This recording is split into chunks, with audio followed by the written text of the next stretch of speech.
नमस्कार दोस्तों, आप सभी का हमारे एलएमसी मंजीत यूट्यूब चैनल पर स्वागत है। आज के इस वीडियो में हम जानेंगे कि आलस क्यों आता है और आलस को दूर कैसे करें। अगर आप इस वीडियो को अंत तक ध्यान से सुनते और देखते हैं तो मैं गारंटी के साथ कह सकता हूं कि आपका जीवन बदलना तय है। और हाँ, वीडियो में बताए गए सारी बातों को अपने डेली लाइफ में उतारते हैं तो डेफिनेटली आपका जीवन बदलेगा। इसलिए इस वीडियो को अंत तक जरूर देखिए। तो बिना समय को गंवाए चलिए जानते हैं कि आलस क्यों आता है और आलस को कैसे दूर करें। किसी ने बड़े कमाल की बात कही है कि आलस वही है जिसके जीवन में कोई बड़ा लक्ष्य नहीं है, जो जीवन को जीना नहीं काटना चाहता है। तो दोस्तों, एक छोटी सी कहानी जिसके द्वारा आप जानेंगे कि कैसे आलस आपके जीवन में आप पर हावी होता है और कैसे आप उसे अपने जीवन से बाहर निकाल सकते हैं। तो चलिए कहानी की शुरुआत करते हैं। एक बार एक नौजवान लड़का एक महात्मा के पास आता है और उनसे पूछता है कि मुझे आलस क्यों आता है। फिर वे महात्मा उस लड़के को उत्तर देते हुए कहते हैं कि आलस आने के दो कारण हैं। पहला यह है कि जीवन में कोई बड़ा लक्ष्य ना होना और दूसरा कारण है कि हमारा मन और शरीर कैसे काम करता है उसकी समझ ना होना। जिसके जीवन में कोई बड़ा लक्ष्य नहीं है उसके जीवन से तो आलस जा ही नहीं सकता, लेकिन जिसके जीवन में कोई लक्ष्य तो है लेकिन उसे अपने शरीर और मन की समझ नहीं है, वह भी आलस की चपेट में आ जाता है। हमारा मन बहुत ही बड़ा कलाकार है और यह हमें मूर्ख बनाने में ज़्यादा समय नहीं लगाता है। अगर तुम ध्यान करना चाहते हो तो यह तुमसे कभी भी ध्यान करने के लिए मना नहीं करेगा। यह तुमसे कहेगा कि ध्यान करना ब्रह्म मुहूर्त में ज़्यादा अच्छा होता है। अब ना तो तुम ब्रह्म मुहूर्त में उठ पाओगे और ना ही तुम ध्यान कर पाओगे। ये तुम्हें धन कमाने के लिए कभी मना नहीं करेगा, लेकिन ये तुमसे कहेगा कि धन ही सब कुछ थोड़ी ना होता है। ये कभी भी तुम्हारा विरोध नहीं करता, बल्कि यह तुम्हें मूर्ख बनाता है। और कमाल की बात यह है कि तुम मूर्ख बनते हो। फिर वह लड़का उन महात्मा से पूछता है कि तो फिर इसका समाधान क्या है महात्मन।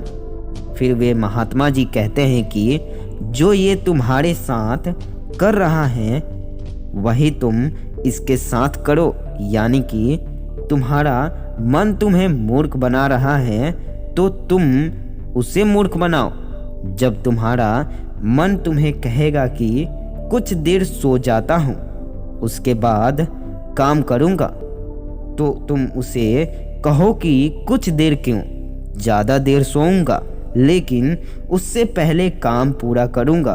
तुम्हारा मन तुमसे कहेगा आज स्वादिष्ट भोजन खाऊंगा, तो तुम तुरंत उससे कहो कि स्वादिष्ट क्यों, अति स्वादिष्ट खाऊंगा, लेकिन उससे पहले 1 घंटे व्यायाम करूंगा।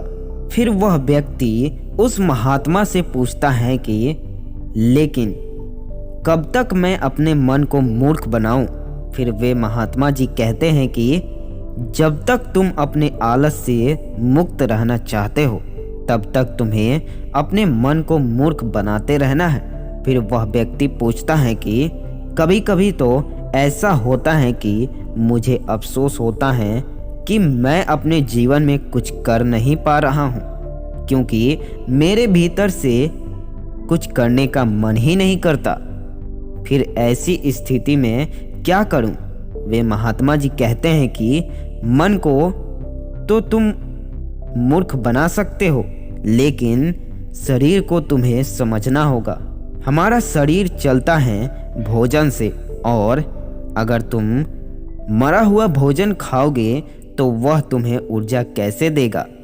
मरे हुए भोजन का अर्थ यह है कि ऐसा भोजन जो व्यक्ति अपने सिर्फ स्वाद के लिए खाता है, जिससे शरीर का उचित विकास नहीं होता है, जैसे कि मिठाई, पिज्जा, बर्गर आदि। इसलिए भोजन ऐसा करो जो तुम्हारे भीतर ऊर्जा पैदा करे, ना कि आलस, जैसे कि फल और घर का सादा भोजन। फिर वह लड़का महात्मा से पूछता है कि महात्मन, मैं शुरुआत कैसे करूं? महात्मा जी कहते हैं कि शुरुआत करो एक बड़ा लक्ष्य निर्धारित करने से, यानी एक बड़ा लक्ष्य बनाओ। तुम्हारा लक्ष्य केवल कहने के लिए बड़ा नहीं होना चाहिए, बल्कि उस लक्ष्य के साथ तुम्हारी भावनाएं जुड़ी होनी चाहिए। अगर तुम्हारा लक्ष्य ऐसा है जिसके बारे में सोचकर ही तुम्हारे आंखों में आंसू आ जाते हैं, तो फिर तुम्हें कुछ और करने की ज़रूरत नहीं है। फिर तुम्हारा लक्ष्य ही तुमसे सब कुछ करवा देगा। और अगर लक्ष्य इतना बड़ा नहीं है या फिर तुम्हारी भावनाओं के साथ जुड़ा नहीं है, तो फिर अपने लक्ष्य को खोजना ही अपना लक्ष्य बना लो। जिस प्रकार भगवान गौतम बुद्ध ने बनाया था, उन्हें पहले अपना लक्ष्य थोड़ी ही पता था कि वह मिल जाएंगी मंजिल, वे तो सिर्फ निकल पड़े थे। आशा थी, मन इतनी गहरी थी कि लक्ष्य को पाकर ही रहे। जब तक तुम्हें यह पता नहीं चलता कि तुम्हारा लक्ष्य क्या है, तब तक तुम अपने मन को मूर्ख बनाते रहो, जैसे वो तुम्हें बना रहा था। कोई भी व्यक्ति शराबी नहीं बनता, लेकिन उसका मन उसे मूर्ख बना बनाकर उसे एक शराबी बना देता है। कोई भी व्यक्ति चोर बनना नहीं चाहता, लेकिन यह मन उसे बार बार मूर्ख बना बनाकर उसे एक चोर बना देता है। एक बात को तुम हमेशा याद रखना कि जब तक तुम बुद्धि से ऊपर उठकर बुद्ध नहीं हो जाते, तब तक तुम्हारे पास दो विकल्प हैं। या तो अपने मन के द्वारा मूर्ख बनो, या फिर तुम इसे मूर्ख बनाओ। बीच का कोई रास्ता नहीं है। अगर तुम्हें अपने मन को मूर्ख बनाना बंद कर दिया, तो यह मन तुम्हें मूर्ख बनाना शुरू कर देगा। फिर वह नौजवान लड़का कहता है कि यह तो आसान है, मन को मूर्ख बनाया जा सकता है। वे महात्मा मुस्कुराते हैं और कहते हैं कि यह आसान भी तुम्हारे मन को ही लग रहा है। ये मन कब और कैसी चाल चलेगा, उसके लिए तुम्हें जागरूक रहना पड़ेगा। अपनी जागरूकता को बढ़ाओ और जागरूक व्यक्तियों के साथ रहो, या फिर अपने खुद के साथ समय बिताओ।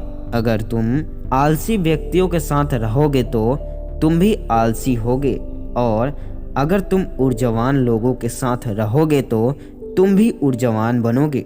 फिर वह लड़का महात्मा जी से कहता है कि मुझे अपने मन को मूर्ख बनाना अभी और इसी वक्त से शुरू कर देना चाहिए।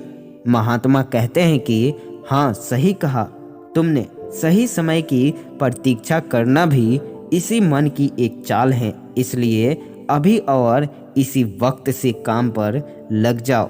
तो दोस्तों, आज का यह वीडियो आपको कैसा लगा, हमें कमेंट बॉक्स में कमेंट करके ज़रूर बताएं। तो मिलते हैं एक और बेहतरीन वीडियो के साथ। तब तक के लिए धन्यवाद।